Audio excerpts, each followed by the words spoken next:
લીંબડી તાલુકાના ભગવાનપર ગામે એક જ સમાજના લોકો વચ્ચે બગડાસટી બોલવા પામી હતી। ત્યારે આ બગડાસટીમાં 3 લોકો ઇજાગ્રસ્ત બન્યા હતા। ત્યારે ઇજાગ્રસ્તોને તાત્કાલિક સારવાર અર્થે લીંબડી સિવિલ હોસ્પિટલ ખાતે ખસેડવામાં આવ્યા હતા। ત્યારે આ બાબતે મળતી માહિતી મુજબ વાત કરવામાં આવે તો જૂની અદાવતને લઈને આ મારામારી સર્જાઈ હતી। ત્યારે હાલ ભગવાનપર ગામમાં શ્રીમતનો પ્રસંગ હોય ત્યારે આવેલ મહેમાનો પણ આ ઝઘડામાં સામેલ થયા હતા અને બગડાસટી બોલાવી હોય તેવું પણ જાણવા મળ્યું હતું। ત્યારે આ બગડાસટીમાં એટલે કે ઝઘડામાં શામજીભાઈ કારુભાઈ ચૌહાણ, વિશાલભાઈ ભૂપતભાઈ ચૌહાણ, મંજુલાબેન શામજીભાઈ ચૌહાણ સહિતના ઇજાગ્રસ્ત બન્યા હતા। ત્યારે આ ઝઘડામાં એક વ્યક્તિને વધુ ઈજા હોવાના કારણે તત્કાલ સુરેન્દ્રનગર ખાતે રિફર કરવામાં આવ્યા હતા। ત્યારે આ મારામારીના પગલે લીંબડી સિવિલ હોસ્પિટલ ખાતે એમએલસી પણ નોંધાવવા પામી હતી।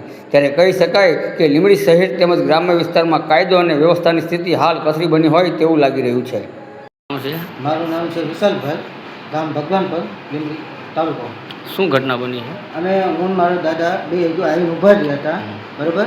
અને પરેલીવાળાના કહેવાથી આ મારા જે માસાની છે એ અમને આવીને ડાયરેક્ટ મારવા માંડ્યા છે, બરાબર।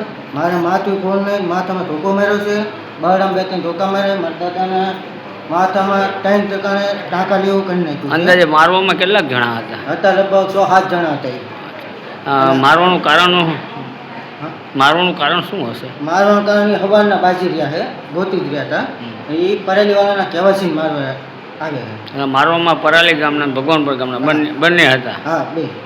તમે પરેલીવાળા છે કહેવાથી અમને ભગવાનપર વાળાએ માર્યા, મારા માસેને। તો અત્યારે તમે કઈ જગ્યાએ છો? અમે અત્યારે લીંબડી સરકારી દવાખાનાની અંદર ટ્રીટમેન્ટ કરાવી હવે સુરનગર જવું પડશે અમારે। સુરનગર શા માટે જવાનું? સિટી સ્કેન એવું કરાવવા, તો વધારે કંઈ છે નહીં ને એ બાબતમાં।